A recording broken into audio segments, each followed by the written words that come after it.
You know, Kenny seems to gain the most, Pat, through that one area, corners 1, 2, and 3. We'll see if that isn't where he is perhaps contemplating a setup on Spenard to try to get by. Richard gets right off the track there. So even Richard now, I think, is beginning to feel the pressure a little bit. Meanwhile, Cohen is sort of following Kenny Wilden's line. He's a little bit erratic in his attack, but obviously he's hungry today. They got a massive crowd, a sellout crowd for this event, Pat. These guys want to put on a good show. Well, they certainly have so far. Back onto the start-finish straightaway.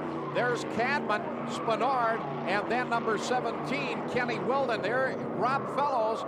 You can see he has still about 15, maybe 20 car lengths.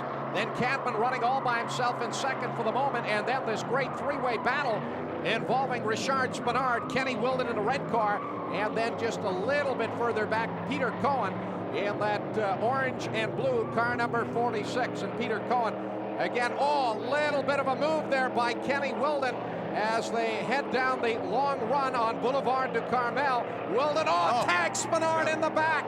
Kenny Wilden running into the back of Spenard. The drivers hammer on each other. Spenard slides into the tire wall.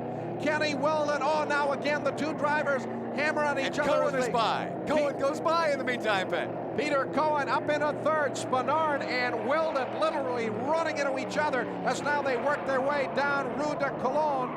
And there is Spenard. Wilden, I think, has a problem. It looks like he's got a flat right front tire. Here we see on board with Wilden as he tags Spenard a couple of times. Richard goes sideways in turn 6. And yes, there's Kenny Wilden, the flat right front tire. He'll have to come into the pits. Oh, that's it. With Kenny Wilden making a pit stop, Pat, there's no question. He will not get a victory here at Trois Rivières today. You cannot afford a pit stop, not at this tempo. And the people setting the tempo are, of course, Rob Fellows, a reigning champion out front.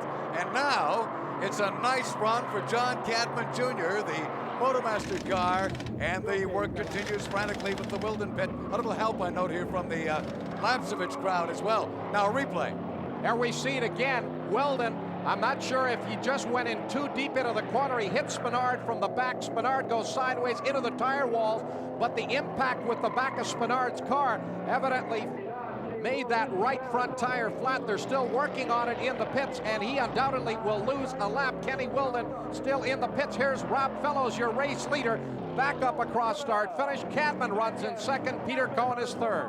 They are taking a long time along pit road for Kenny Wilden's gang. I would have thought the Pringles crew would be a little more prepared, but it is taking a while. Now, there could have been bodywork maybe crushed in on that tire as we get back to our race leader heading back to the Duplessis Arch. What a runaway for the reigning champ for Ultra 94, Rob Fellows. He's been longing for this moment all year, Ben. Rob Fellows still holding a pretty good advantage over John Cadman, but now it looks as though Cadman is slowly starting to eat into that lead. It was about 20 car lengths. It's now down to about 12. There's Didier Scranton, number 94. He's having a pretty good run up in the top 10. As Fellows, number 1 through turn 6. That was the spot on the racetrack where Spenard and Wilden got into it. And Cadman is definitely reeling in the leader. Rob Fellows has had a lonely run up front, but I think he's going to have company here very, very shortly as John Cadman continues to reel him in. There you can see both of those drivers using all of the racetrack as they come into the Ryan hairpin. There's Kenny Wilden, number 17. They've changed that right front tire. He's back out onto the racetrack, and right behind Richard Spenard. Now, I'm not sure if this was a planned move by Wilden to get back out there right behind Spenard. So the goings-on between these two may yet continue here at Trois Rivières. No, Kenny wouldn't have waited a lap, would he, for Richard to come back around? No, I don't think it would be revenge he would be seeking at this point. The fact is, Kenny, well, we'll find out. Certainly Normand Boyer is just back of them, by the way, so perhaps Normand Boyer can gain a little bit from the fight between these two, although Kenny is a lap down. Richard Spenard now running in the 4th place position. Kenny Wilden right behind him on the racetrack as we look at the leader. Rob Fellows in that Sunoco Ultra 94 Camaro. There's John Cadman. He is closing on him. Peter Cohen, and now Spenard followed by Kenny Wilden. But again, Wilden not running up here in the top 5. Currently running in 5th is the 50 car of Normand Boyer, who's having another good drive here at Trois Rivières. Peter Cohen driving the car that Kenny Wilden drove a year ago. There is Wilden. Of course, the marvelous run in the previous 5 events, and Wilden and Spinard getting into it here a few laps ago that put Kenny Wilden into the pits and ended what had been just that marvelous run here in the 1992 Players Limited GM Motorsport Series. The two drivers continue to shadow each other all the way around the racetrack as they come through turn 10A and back onto the start-finish straightaway. I wonder, with Peter Cohen's success here, if in fact he didn't get some setup advice from the Kenny Wilden Pringles Slick 50 team, because boy, he's got that car running beautifully here at 12 Riviere. But again, it's a crowd that he wants to impress in front of. But there's our man, Rob Fellows. Heading toward the halfway point, not far away from him, and he's led all the way back. Well, 71, John Cadman is closing as we look at the run through turn 6 and on to Rue de Cologne now.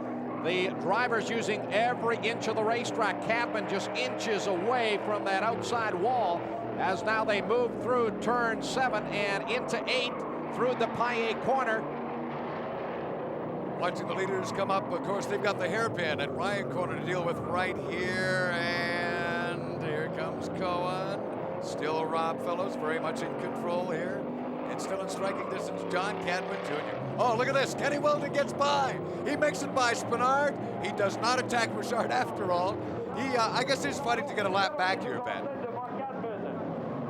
Well, car number 1, our reigning champion, Rob Fellows, has led from the start. He wins the Goodyear Eagles as our mid-race leader. Nice run for Rob today.